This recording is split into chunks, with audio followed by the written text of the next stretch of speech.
تو یہ عمل جب اس بڑے پیمانے پر ہوتا ہے تو اندازہ کیا جا سکتا ہے کہ اس سے کس طرح آراء بنتی ہیں، کس طرح تصورات قائم ہوتے ہیں، کس طرح قومی زندگی کی تعمیر ہوتی ہے، کس طریقے سے لوگوں کی صفبندیاں ہوتی ہیں، اس کے اثرات کتنی دور تک جاتے ہیں۔ ظاہر ہے کہ یہ زمانہ ایسا ہے کہ اس میں لوگوں کی آراء حکومتوں پر بھی براہ راست اثر انداز ہو رہی ہوتی ہیں، ان کے فیصلوں پر بھی اثر انداز ہو رہی ہوتی ہیں۔ تو اس وجہ سے جس پہلو سے بھی آپ دیکھیے، خواہ وہ خبر ایک خاندان سے متعلق ہے، خواہ کسی قوم سے متعلق ہے، خواہ عالمی سطح کے معاملات سے متعلق ہیں، ان میں سے ہر چیز ہم پر اثر انداز ہو رہی ہے۔ تو اس لیے ہر خبر کی یہ اہمیت جو قرآن نے بیان کی ہے کہ اگر تم اس کی تحقیق نہیں کرو گے، اس کے بارے میں بے پرواہی سے رائے قائم کر لو گے، وہ جیسے ملی ہے اس کو آگے پہنچا دو گے، تو اس کے اثرات تمہاری پوری قومی زندگی پر ہوں گے۔ میں نے بارہا دیکھا ہے کہ بعض مجالس میں لیڈروں کے بارے میں، رہنماؤں کے بارے میں، علماء کے بارے میں، قومی قیادت کے بارے میں بعض باتیں کہی جا رہی ہوتی ہیں۔ آپ پوچھئے کہ یہ بات آپ کے علم میں کیسے آئی، تو یہ معلوم ہوگا کہ اس کے پیچھے سوائے افواہوں کے کچھ نہیں، ایک جگہ سے وہ بات چلائی گئی ہے اور پھیلتے پھیلتے وہ کہاں سے کہاں چلی گئی۔ قرآن مجید نے ہمیں مختلف جگہوں پر یہ تعلیم دی ہے کہ کسی خبر کے بارے میں، اور خاص طور پر وہ خبر اپنا کوئی اخلاقی پہلو رکھتی، وہ قومی اثرات رکھتی ہے، وہ ہمارے ذہن پر، ہماری نفسیات پر اثر انداز ہو سکتی ہے، تو جب تک وہ تحقیق کے ساتھ اس درجے میں نہ پہنچ جائے کہ آپ یہ کہہ سکیں کہ یہ اب علم ہے، اس وقت تک اس کو ہماری زبان پر نہیں آنا چاہیے۔ یہی وہ چیز ہے جو یہاں سمجھائی بھی گئی ہے، بتائی بھی گئی ہے، اور اللہ تعالیٰ نے اپنے ایک حکم کے طور پر اس کو بیان بھی فرمایا ہے۔ تاہم یہاں پر بالکل متعین طریقے سے اس کا ذکر ہوا ہے۔ قرآن مجید نے جگہ جگہ اس کو بطور اصول بھی بیان کیا ہے، یعنی یہ بتایا ہے کہ حق کے مقابلے میں ظنون و اوہام کی کوئی حیثیت نہیں ہے، حق کے مقابلے میں تمہارے اندازوں کی کوئی اہمیت نہیں ہے، تمہیں ہر حال میں صحیح بات بیان کرنی ہے، تمہیں قائم بالقسط ہو کر رہنا ہے، تمہیں حق کی شہادت دینی ہے۔ تمہارے پاس اگر کوئی چیز ہے تو پوری ذمہ داری کے ساتھ تم اس کے گواہ بن کے کھڑے ہوگے۔ تمہیں دنیا میں اللہ کا گواہ بنایا گیا ہے۔ تم جب اپنی زبان سے کوئی بات نکالتے ہو، مسلمانوں سے کہا گیا ہے، تم جب اپنی زبان سے کوئی بات نکالتے ہو تو اپنے ایمان کے تقاضوں کو سامنے رکھ کر اس کو زبان سے نکالو۔ یہ در حقیقت اللہ کے لیے حق کی گواہی دینے کے لیے کھڑا ہونا ہے۔ یہ کوئی آسان چیز نہیں ہے کہ تاریخ میں ایک واقعہ پڑا اور کسی بڑے سے بڑے آدمی پر تہمت لگا دی، کسی کے بارے میں کسی اخلاقی جرم کا اظہار کر دیا، کسی کے ماضی حال پر کوئی تبصرہ کر دیا، کسی کی شخصیت کو مجروح کر دیا، کسی کو ڈیفیم کرنے کے لیے جو آپ کے منہ میں آیا آپ نے کہہ دیا، اور اسی طرح قومی زندگی پر اثر انداز ہونے والی خبریں وہ آپ نے پہنچا دی، ایسے جذبات و احساسات بیان کر دیے جن کی کوئی بنیاد نہیں تھی، لیکن اس سے آپ نے ایک خاص طرح کا رومان پیدا کر دیا۔ اس کا نتیجہ کیا نکلتا ہے؟ یہ قرآن نے ہمیں متنبہ کیا ہے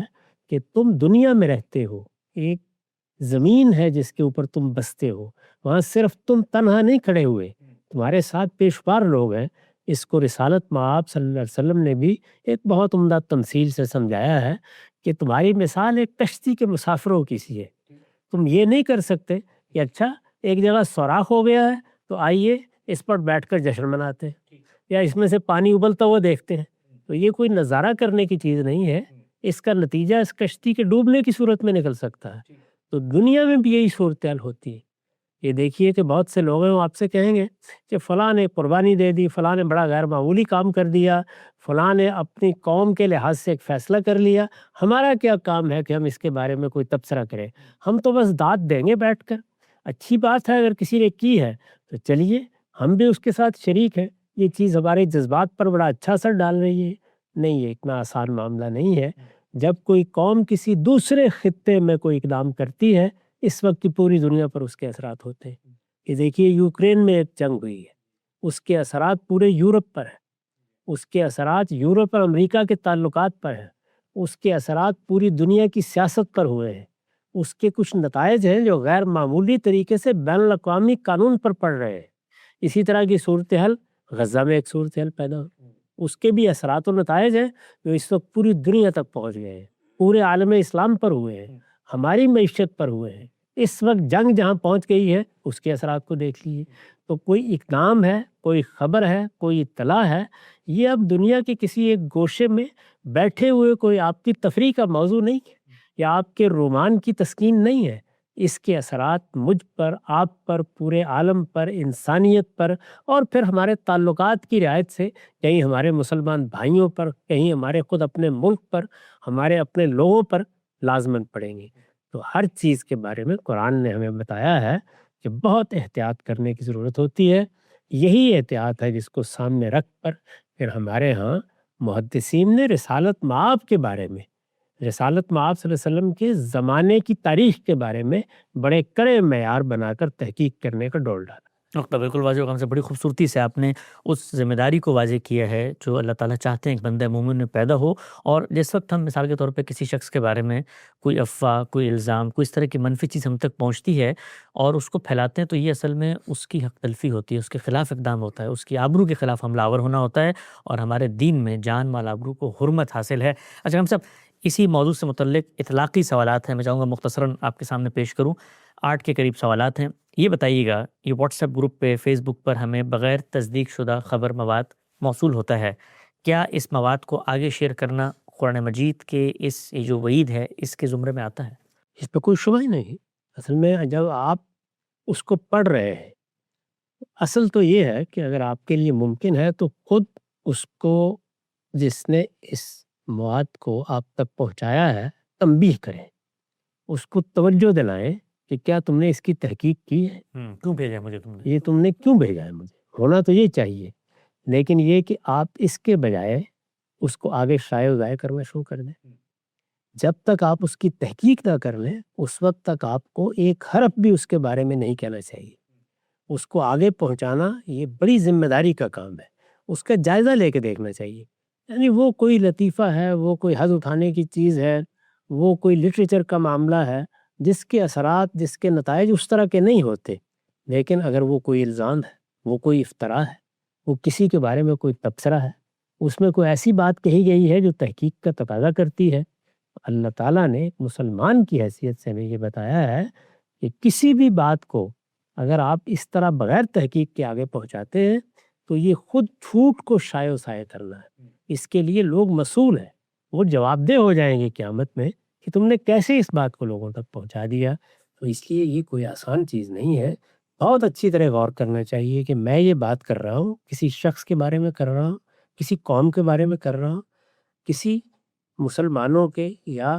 دنیا کے کسی قائد یا زعیم کے بارے میں کر رہا ہوں، تو کیا فی الواقع خبر کی حیثیت سے میں نے اس کی تحقیق کر لی ہے، اس کی تصدیق کر لی ہے؟ اگر ایسا نہیں ہے تو کم سے کم درجہ یہ ہے کہ آپ اس کو آگے پھیلانے کی معصیت میں کبھی شریک نہ ہو، اور جہاں تک ہے اس کو وہیں وفات پا جانے دیں. لیکن اس سے آگے بڑھ کر ایک ذمہ داری یہ بھی ہے کہ خود اس شخص کو توجہ دلائی جائے. یہی نہی عن المنکر ہے کہ کیا تم نے اس کی تحقیق کی ہے،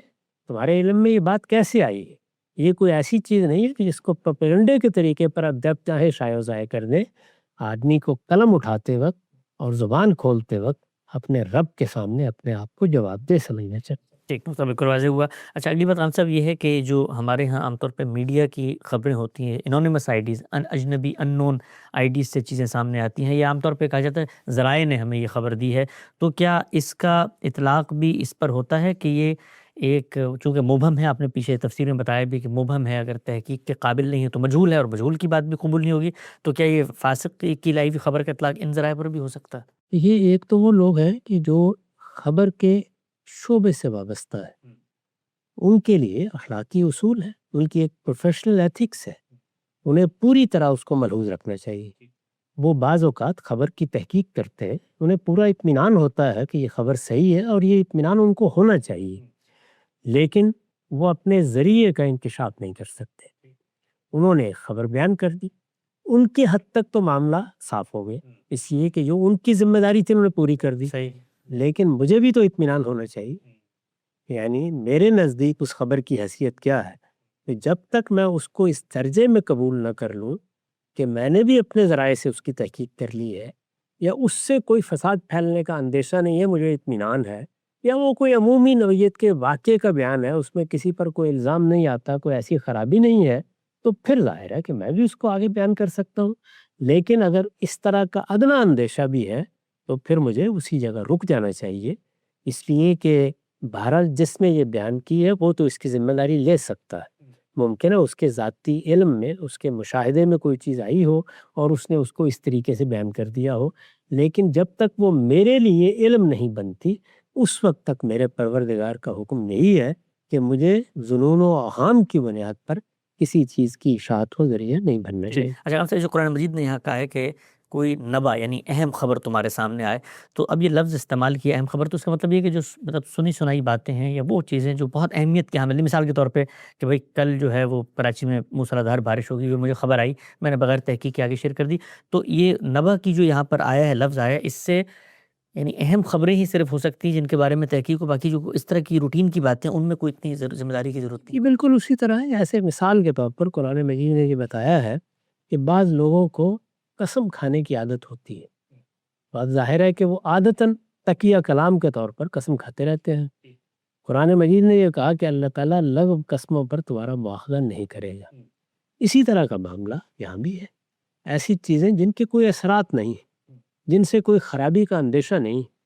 جن میں کسی شخص کے لیے کوئی صورتحال میں تبدیلی نہیں واقع ہوتی، بلکہ محض ایک اطلاع ہے، آپ نے دے دی۔ لوگ بیان کر رہے ہوتے ہیں فلاں جگہ ایک کھیل ہو رہا تھا، اس میں وہ ہار گیا، وہ جیت گیا، بارش ہو گئی، فلاں سڑک ٹوٹی ہوئی ہے، اس طرح کی چیزیں ہیں۔ تو وہ چیزیں یہ لوگوں پر اثر انداز نہیں ہو سکتی، ان کے بارے میں ظاہر ہے کہ یہ وعید بھی نہیں ہے، اسی لیے قرآن مجید نے یہاں نبا کا لفظ استعمال کیا ہے، یعنی وہ کوئی ایسی خبر ہو جو واقعی خبریت رکھتی ہو اپنے اندر، جس کے اثرات ہو سکتے ہو، جس کے نتائج نکل سکتے ہو، جس کے نتیجے میں ہم کوئی اقدام کرتے ہیں۔ اب ظاہر ہے کہ اگر مجھے یہ بتایا جائے گا کہ فلاں اور فلاں شخص کے بارے میں ہمیں اس طرح کی کوئی بات معلوم ہوئی ہے جس سے اس کے کردار پر حرف آتا ہے، اس کی سیرت پر حرف آتا ہے، تو یہ چیز میری رائے بنانے کا ذریعہ بنے گی۔ یہ اب ایسی چیز نہیں ہے کہ اس کو ایسے ہی بیان کر دیا جائے، ایسے ہی پھیلا دیا جائے۔ اب یہ رک کر دیکھنا ہوگا کہ اس کی نوعیت کیا ہے، کیا نہیں ہے، اور اس شخص کو بھی تنبیہ کرنی ہوگی جو اس کی بنیاد رکھ رہا ہے، اور آگے اس کو پھیلانے میں ہر شخص کو آخری درجے میں محتاط ہونا چاہیے۔ ہم تو تاریخ کے بارے میں بھی بار بار لوگوں کو توجہ دلا چکے ہیں، تو اس میں اگر کسی پر الزام آ رہا ہے تو پھر محض اتنی بات کافی نہیں ہے کہ ابن کثیر میں لکھا ہوا ہے، یہ فلاں تاریخ میں ہم نے پڑھ لیا ہے، نہیں، پھر اس کی تحقیق ہونی چاہیے، اور وہ تحقیق شہادت کے درجے میں اگر کی جائے گی تو اس کے بعد ہی اس کے بیان کی گنجائش پیدا ہوگی، ورنہ آدمی کو بیان کرتے وقت بھی اس کے دائیں بائیں یہ بیان کرنا چاہیے کہ یہ ایک بات ہے، یہ کوئی متحقق بات نہیں ہے، یہ اس طریقے سے فلاں جگہ میں نے لکھی ہوئی پڑھی ہے، اس سے زیادہ اس کی کوئی حیثیت نہیں ہے، تاکہ اس کے مخاطبین، اس کے قارئین بھی پوری طرح متنبع رہیں کہ وہ جو بات سن رہے ہیں یا بیان کر رہے ہیں یا آگے اس کو بیان کریں گے، اس کی نوعیت یہ ہے۔ نقطہ بالکل واضح ہوا۔ اچھا خان صاحب، یہاں پر یہ کہا گیا کہ اس کی تحقیق کرنا ہم پر لازم ہے، تو اب اس کا مطلب عملی طریقہ کار کیا ہوگا؟ کیونکہ ہم نے عام طور پہ دیکھا ہے کہ جب کسی شخص کو کنفرنٹ کیا گیا کہ بھئی یہ بات تو ٹھیک نہیں ہے، کہتا نہیں میں نے تو خود فیس بک پہ پڑھی ہے۔ اب یہ بات کہ جی فیس بک پہ آنے والی ہر چیز درست نہیں ہوتی، اصل خبر تک رسائی کیسے ہوگی، محض کسی ویب سائٹ کا حوالہ یا اس پہ آگے، تو ہمارے یہاں تو اس کی بھی بالکل اویئرنیس نہیں ہے، تو اس کا مطلب یہ کہ مشکل کام ہے کہ آدمی کوئی اس طرح کی چیز کو آگے پھیلائے، کیونکہ پھر اس کے بعد تحقیق تو اس کو کرنی پڑے گی، اور محض یہ کہہ دینا جی فلاں ویب سائٹ پہ میں نے پڑھ لی ہے، اس کو تحقیق نہیں کہتے ہیں۔ یہ تو کوئی چیز نہیں ہے بھائی، تو آپ کسی چیتلے پر پڑھ لیں، آپ کسی اخبار میں پڑھ لیں، آپ کسی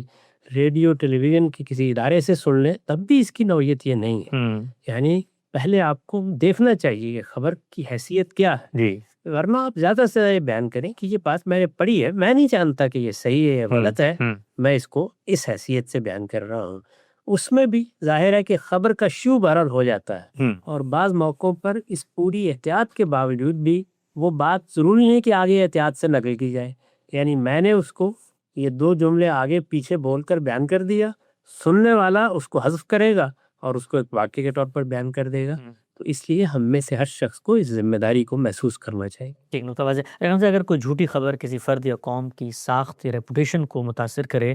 تو کیا اس کے اظہار کے بعد کہ ثابت ہو گیا جھوٹی خبر ہے، اب محض جو ہے وہ معذرت اس پشیمانی کا خاتمہ کر دے گی جو قرآن مجید بتا رہا ہے، یا آپ کو کچھ آگے کے اقدامات بھی کرنے پڑے؟ ہم نے یہ بھی دیکھا ہے بسا اوقات کہ آپ کو خبر غلط پہنچی، آپ نے اس کو پورے زور و شور سے پھیلایا، پہنچایا، لوگوں تک کر دیا، اور بندے کی آبرو سر بازار نیلام ہو گئی۔ اب اس کے بعد جب معلوم ہو گیا کہ خبر غلط ہے تو کسی درمیان کے وقفے میں بلیٹن میں ایک چھوٹی سی پٹی چلا کے جی یہ ہماری تحقیق کی تھی غلط، وہ جو پچھلا والا کام ہوا تھا اس نے تو اپنا ڈیمیج کر دیا۔ اس میں کوئی شک ہی نہیں، اسی لیے اللہ تعالیٰ نے یہ فرمایا ہے کہ اس کا نتیجہ یہ نکلے گا کہ تم پھر بعد میں ندامت میں مبتلا ہو گئے۔ دنیا میں وہ ندامت کسی موقع کے اوپر اگر مواخذہ ہو جائے تو انسان کو معلوم ہو جاتا ہے، یا آپ کو معلوم ہے کہ بعض جگہوں کے اوپر لوگوں کو یہ حق دیا گیا ہے کہ وہ عدالت میں چلے جائیں۔ جی ہاں، برطانیہ وہاں پھر لاکھوں پاؤنڈ لوگوں کو، لاکھوں ڈالر لوگوں کو ادا کرنے پڑتے ہیں، یعنی جہاں عدالتی نظام اچھا ہے وہاں لوگوں کو پھر مواخذے سے دوچار ہونا پڑتا ہے۔ یہ ندامت تو وہ ہے جو دنیا میں ہوتی ہے، معذرت کی جاتی ہے، خبر کو شائع کیا جاتا ہے، اس کے بارے میں یہ معلوم ہے کہ ہمارے ہاں بڑے بڑے چینل یہ جرم کا ارتکاب کرتے ہیں، اخبارات کرتے ہیں۔ بعض اوقات تو غلطی ہو جاتی ہے، چلیے وہ قابل معافی ہو جاتی ہے، لیکن یہ بعض اوقات ایسا نہیں ہوتا، بلکہ پورے زور شور کے ساتھ ایک غلط بات کو پروپیگنڈے کے طور پر کسی کو ڈیفیم کرنے کے لیے، اس کی شہرت کو نقصان پہنچانے کے لیے، اس کی عزت آبرو پر حملہ آور ہو کر پھیلایا جاتا ہے، تو یہ آخرت میں بڑا جرم بن جائے گا۔ اللہ تعالیٰ نے اس کے بارے میں یہ فرمایا ہے کہ 3 چیزوں کو حرمت حاصل ہے: انسان کی جان، مال اور آبرو، اور یہ حرمت بیت اللہ کی حرمت کی طرح ہے۔ چنانچہ اگر کوئی اس حرمت کو پامال کرتا ہے تو اس سے قصاص ہوگا، اور یہ معاملہ اتنا آسان نہیں ہوگا قیامت میں، اس لیے ہر شخص کو اس کے بارے میں متنبہ رہنا چاہیے۔ جی، نقطہ بالکل واضح ہو گیا۔ یہ جو غامدی صاحب نے ساری چیزیں بتائی ہیں، اس میں بڑی اہمیت کی بات یہ ہے کہ ہم سب جس کو وہ دین و دل عزیز اس کی گلی میں جائے کیوں، یعنی یہ اتنا کچھ کہ بھائی تحقیق کی ذمہ داری بھی مجھ پہ ہے، اگر کسی کے آبرو پہ حملہ ہوا تو اللہ بھی پوچھے گا، بندے بھی پوچھیں گے، سب کچھ ہی میں نے کرنا ہے، تو پھر جن کا کام ہے وہ کریں، ہم کیوں بلا وجہ ادھر ادھر کی خبریں سنتے پڑھتے لوگوں میں پھیلانا شروع کر دیں؟ ہمیں کیا فائدہ ہوگا اس کا؟ یہ ظاہر بات ہے کہ اس میں انسان ایک تو کچھ حظ اٹھاتا ہے، لذت کوشی کی ایک عادت پڑ جاتی ہے، اس میں بھی اس طرح کی باتیں ہوتی ہیں، تو یہ اپنے نفس کا محاسبہ کرنا چاہیے، دیکھنا چاہیے کہ اس طریقے سے ہم ایک ایسا گناہ اپنے سر لے رہے ہیں جس سے کچھ بھی حاصل نہیں۔ دنیا میں بھی اس کے نقصانات ہیں، آخرت میں بھی اس کے نقصانات ہیں۔ ایک بندہ مومن جو بات اپنی زبان سے نکالتا ہے اس کے بارے میں قدم قدم پر سوچتا ہے کہ کیا میں یہ بات اپنی زبان سے نکال رہا ہوں تو میں اس کے لیے اپنے پروردگار کی بارگاہ میں جواب دہ ہو سکوں گا۔ یہ ایک سوال ہے جو انسان کو اپنے آپ سے کر لینا چاہیے۔ اگر اس سوال کا جواب اس کو سنجیدگی کے ساتھ جب وہ یہ سوال کرے گا، وہ اس کو منفی ملتا ہے کہ نہیں میں اس کے لیے جواب دہ نہیں ہو سکوں گا، تو پھر اس کو اپنے آپ کو فوراً روک لینا چاہیے۔ ٹھیک، تو بالکل واضح ایک حدیث میں بھی آتا ہے کہ بندہ مومن کام کی جگہ پر بات کرتا ہے ورنہ خاموش رہتا ہے۔ آگے بڑھاتے ہیں ہم سب، حدیث میرے سامنے ہے، جابر رضی اللہ عنہ کی روایت ہے، وہ کہتے ہیں کہ رسول اللہ صلی اللہ علیہ وسلم جمعے کے دن اپنا خطبہ دیتے ہوئے اللہ کی حمد و ثنا کرتے جو اس کے شایان شان ہوتی، پھر فرماتے جسے اللہ ہدایت دے اسے کوئی گمراہ کرنے والا نہیں، اور جس کو اللہ اپنے قانون کے مطابق گمراہی میں ڈال دے اس کو کوئی ہدایت دینے والا نہیں۔ اس میں شبہ نہیں کہ سب سے سچی بات کتاب اللہ کی بات ہے، یعنی قرآن مجید، اور بہترین طریقہ محمد صلی اللہ علیہ وسلم، یعنی ان کا آپ کا اپنا طریقہ ہے، اور سب سے بری چیز وہ نئی باتیں ہیں جو دین کے نام پر پیدا کی جائیں۔ اس طرح کی ہر نئی بات بدعت، اور ہر بدعت گمراہی، اور ہر گمراہی جہنم میں لے کر جانے والی ہے۔ ہم سب ساتھ پاک صلی اللہ علیہ وسلم کو اللہ تعالیٰ نے خود، ایک روایت میں آتا ہے کہ مجھے اللہ تعالیٰ نے جو صلاحیتیں دی ان میں ایک ہے کہ جوامع الکلم تھے آپ صلی اللہ علیہ وسلم، یعنی جو بات کرتے تھے وہ اس بات کو بیان کرنے میں، سمجھانے میں آپ کو ہزاروں دفاتر کھول کے رکھنے پڑیں گے، لاکھوں کتابیں لکھنی پڑیں گی، کہ ہم سب یہ انہوں نے رسول اللہ صلی اللہ علیہ وسلم کی نسبت سے جو روایت آئی ہے کہ سب سے سچی بات اللہ کی کتاب کی ہے اور سب سے اچھا طریقہ میرا ہے، اور اس کے علاوہ جو ہر نئی بات ہے دین کے والے سے وہ بدعت ہے، ہر بدعت گمراہی ہے، اور ہر گمراہی جہنم میں ہے۔ کیا تبصرہ فرماتے ہیں اس روایت پر؟ یعنی اس دنیا کے اندر 2 طرح کی چیزیں ہیں، ایک وہ چیزیں ان کا تعلق ہمارے دنیاوی معاملات سے ہے، ان میں ظاہر ہے کہ ہمیں اللہ تعالیٰ نے حواس دیے ہیں، ان سے ہم چیزوں تک پہنچتے ہیں، ان کا مطالعہ کرتے ہیں، آراء قائم کرتے ہیں، اس سے بہت سے علوم وجود میں آتے ہیں، وہ علوم ہمارے لیے بڑا فائدہ اپنے اندر رکھتے ہیں۔ اس وقت ہم اگر دیکھیں تو وہی علوم ہیں کہ جن کے مطالعے کے نتیجے میں وہ قوانین دریافت ہوئے، دن سے پھر ایجادات ہوئی ہیں، انسان نے اپنے لیے بڑی سہولتیں پیدا کی ہیں، اور اس وقت کی دنیا میں جو کچھ ہمارے گرد و پیش میں ہے، یہ جو تہذیبی بظاہر ہم دیکھتے ہیں وہ اسی کے نتیجے کے طور پر پیدا ہوئے ہیں۔ یہ تو ہماری دنیا ہے۔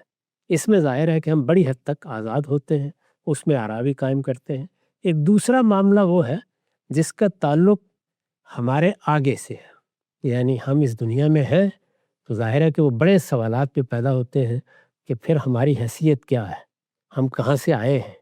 اگر ہم کسی کی مخلوق ہیں تو وہ خالق کون ہے، اس خالق کے ساتھ ہمارے تعلق کی نوعیت کیا ہے، وہ ہم سے اس دنیا میں کیا چاہتا ہے، اس کی مرضیات تک پہنچنے کے لیے ہم کو کیا کرنا ہے، وہ ہم کریں گے تو اس کا انجام کیا ہوگا۔ یہ وہ سوالات ہیں کہ جو پھر انسان کی موجودہ زندگی سے بالاتر پیدا ہوتے ہیں۔ ان سوالوں کے جواب میں رسالت مآب صلی اللہ علیہ وسلم فرماتے ہیں کہ سب سے سچی بات وہ بات ہے جو میرے ذریعے سے دنیا کو ملی ہے۔ دنیا میں لوگ اپنے طور پر بھی قیاسات کرتے رہے ہیں،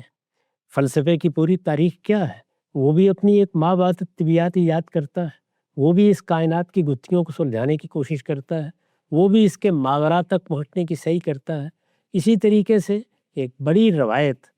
مسٹسزم کی ہے، روحانی علوم کی ہے، اس میں بھی یہی کیا جاتا ہے کہ انسان خدا کے بارے میں، کائنات کے بارے میں بعض آراء قائم کرتا ہے، اور اس میں پھر ظاہر ہے کہ ایک نوعیت کا مذہب پیدا ہو جاتا ہے۔ وہ مذہب فلسفہ بھی پیدا کرتا ہے، وہ مذہب روحانیات بھی پیدا کرتی ہیں، اور اس کو مذہبی حیثیتی سے پھر لوگ قبول بھی کرتے ہیں، اس کے مطابق وہ اپنے رویے مرتب کرتے ہیں، ان کا طرز عمل اس سے وجود میں آتا ہے۔ یہ جو کچھ دنیا کے اندر ہے، اس کو اگر آپ دیکھیں تو آپ یہ آسانی کے ساتھ کہہ سکتے ہیں کہ خواہ انسان اپنی عقل کے ذریعے سے اس دنیا تک پہنچنے کی صحیح کرے، اور خواہ اپنے روحانی تجربات یا مذہبی تجربات کی بنیاد پر وہ ملائے اعلیٰ سے کوئی تعلق پیدا کرنے کی صحیح کرے، اس کے نتیجے میں وہ دنیا کو کچھ بتائے گا، کچھ کہے گا،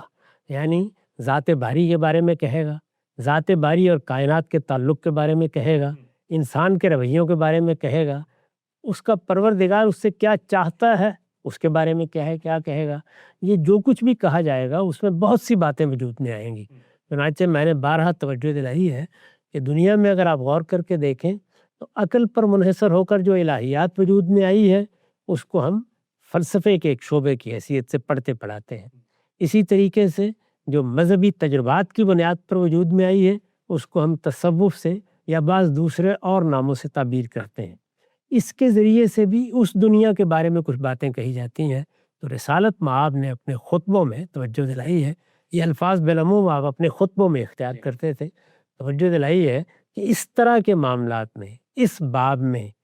بہت سی باتیں اوہام ہیں، بہت سی باتیں شکوک ہیں، بہت سی باتیں ظنون ہیں، وہ سب باتیں لوگوں کے اندازے ہیں، نہیں کہا جا سکتا کہ اس میں کیا آسمان سے آیا ہے اور کیا ابلیس کی صدا ہے۔ اس وجہ سے اس معاملے میں سب سے سچی بات وہی ہے جو میں نے تم تک پہنچائی ہے، یعنی محمد الرسول اللہ صلی اللہ علیہ وسلم۔ بہت اہم بات ہے۔ ہم سب اس میں عام طور پر جب کوئی بڑا محقق، مجتہد، عالم توجہ دلاتا ہے، ہمارے یہاں ظاہری بات ہے جب مذہب سامنے آیا تو اس سے ایک روایت بھی پیدا ہوئی، اس کے افکار کی دنیا، علوم کی دنیا بھی بنی۔ تو اب مذہبی فکر کے اندر بہت ساری چیزیں ہیں جو خود ہم نے دیکھا، باقی مذاہب میں قرآن مجید نے مثال دے کے بتایا ہے کہ جو اللہ ہی کا دین تھا اس کو لوگوں نے کیسے انہی اختراعات بدعات سے جوڑ کر نئے نئے نام دے دی، یہودیت بنا لی، مسیحیت بنا لی، اور اللہ کے جو پیغمبر ہیں یہی تنقیح عمل کرنے آتے ہیں اصل دین کو اس کے اصل صورت میں بحال کریں۔ تو ہم سب جب یہ ہمارے ہاں ہم نے دیکھا کہ کوئی مجتہد اٹھتا ہے اور وہ کہتا ہے کہ میں جو کچھ تمہارے ہاں مذہب کے نام پر فلسفہ ہے، تاریخ ہے، کلام ہے، تصوف ہے پیش کیا جا رہا ہے اس کو میں الگ کر رہا ہوں، تو اس پر تو لوگوں کو اس روایت کی روشنی میں اس کو ہار پہنانا چاہیے کہ بھئی تم ہمیں جہنم سے بچا رہے ہو، چلو تمہاری بات پر ہم تحقیق کریں گے،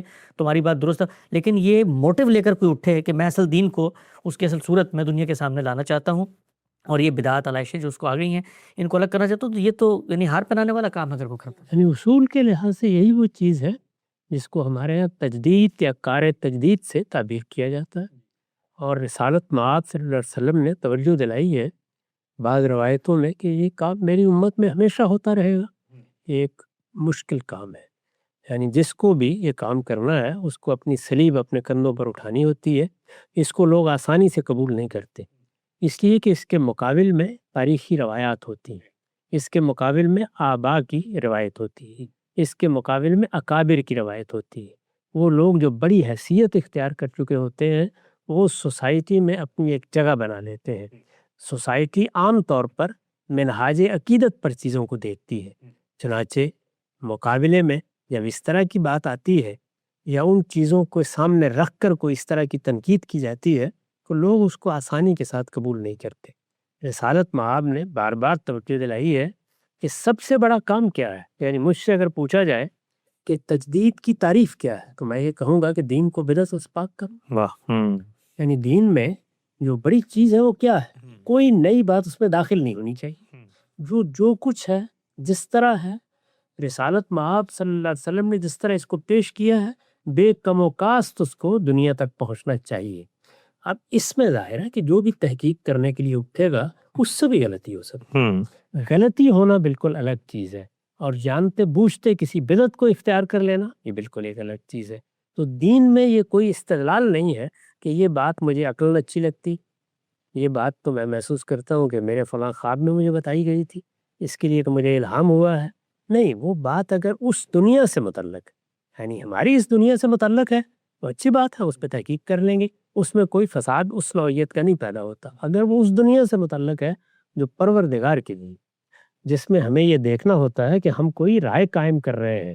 ذات باری کے بارے میں کر رہے ہیں، ذات باری کے کائنات کے ساتھ تعلق کے بارے میں قائم کر رہے ہیں، انسان کے ساتھ تعلق کے بارے میں قائم کر رہے ہیں، اس کی مرضیات طے کر رہے ہیں، کوئی مقاصد متعین کر رہے ہیں جس کو ہمیں دنیا میں پروردگار کی رضامندی کے لیے حاصل کرنا ہے، تو اس میں اللہ کے پیغمبر کی بات کے سوا کسی بات کو بیان کرنے کا کسی کو کوئی حق نہیں۔ اور اگر اس کی زبان پر یہ بات آئے تو اسے متلبے کر کے بتانا چاہیے لوگوں کو کہ میں یہ بات اپنے طور پر کہہ رہا ہوں، یہ میرے ظنون و وہم پر مبنی ہے، اس کی وہ حیثیت نہیں ہے کہ میں اس کو پروردگار کی طرف منسوب کروں۔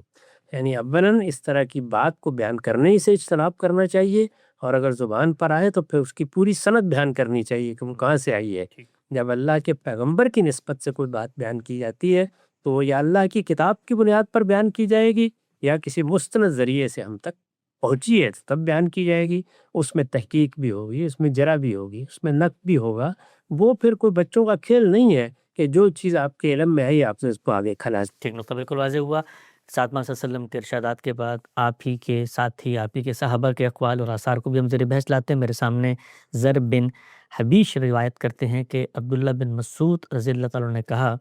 کہ اللہ تعالیٰ نے بندوں کے دلوں کی کیفیت دیکھی تو محمد صلی اللہ علیہ وسلم کے دل کو بندوں کے دلوں میں سب سے بہتر پایا، چنانچہ آپ کو اپنے لیے چن لیا اور اپنا رسول بنا کر مبعوث فرمایا۔ پھر محمد صلی اللہ علیہ وسلم کے دل کے بعد بندوں کے دلوں کی حالت دیکھی، جب رسول اللہ صلی اللہ علیہ وسلم نے دلوں کی حالت دیکھی تو آپ کے اصحاب کے دلوں کو سب بندوں کے دلوں سے بہتر پایا،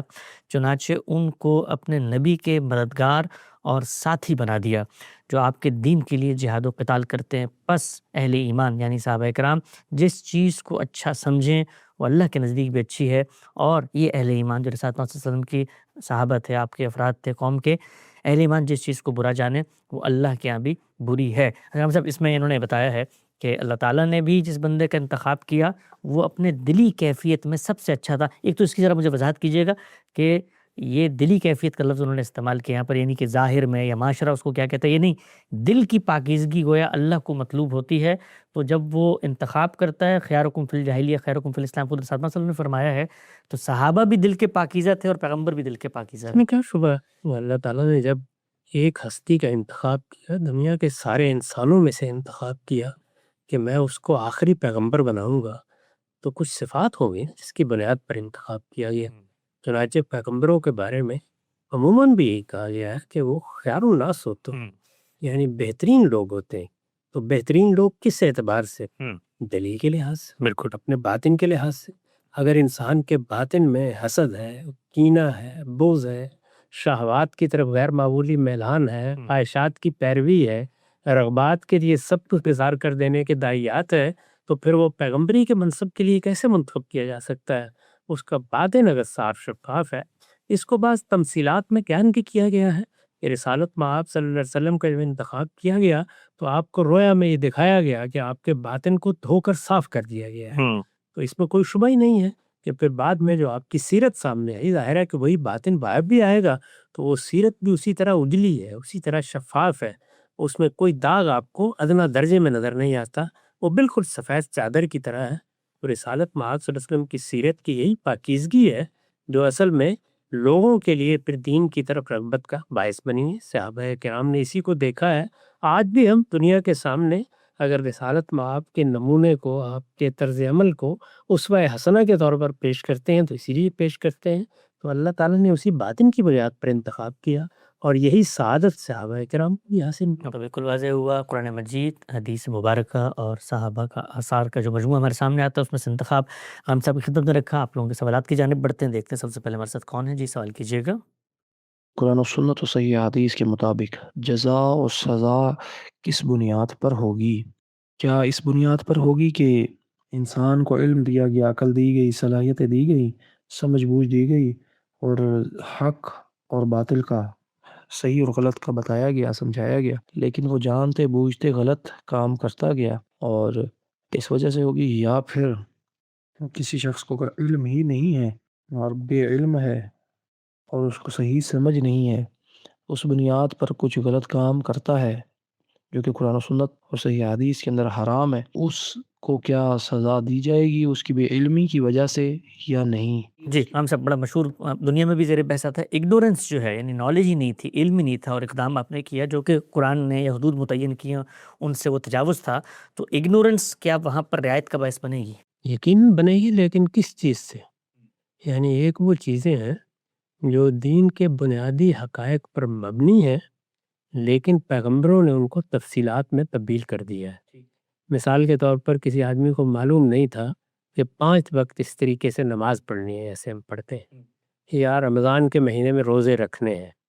یا اسی طرح سے بعض کھانے پینے کی حرمتیں ہیں جن کے بارے میں کچھ شبہ پیدا ہوتا ہے، اس تک اس کا علم نہیں پہنچا تھا، یا بعض ایسے قوانین ہیں جو اللہ تعالیٰ نے ہمیں دیے ہیں، یا ایسے مثال کے طور پر میراث کی تقسیم ہے، اس کے بارے میں معلومات نہیں تھی، تو ان چیزوں سے متعلق تو وہ اپنا عذر پیش کر سکتا ہے، لیکن وہ چیزیں جو انسان کے اندر ودیت ہے وہ اگر یہاں ہے اس صورت میں بھی، وہ کسی مریخ پر یا کسی عطارد پر بیٹھا ہوا ہے وہاں پر بھی، اس کا جب تک باطن اس کے علم میں ہے، اس کے نفس کے اندر جو چیز ودیت ہے وہ تو معلوم ہے، تو اس میں جو حرمتیں ہیں وہ اگر غور کر کے دیکھیں وہ ساری کی ساری اس کے باطن پر مبنی، یعنی یہ بات کہ اسے فواحش سے اجتناب کرنا ہے، یہ بات کہ اس کو کسی کا حق تلف نہیں کرنا، یہ بات کہ اس کو کسی کی جان مال آبرو کے خلاف زیادتی نہیں کرنی،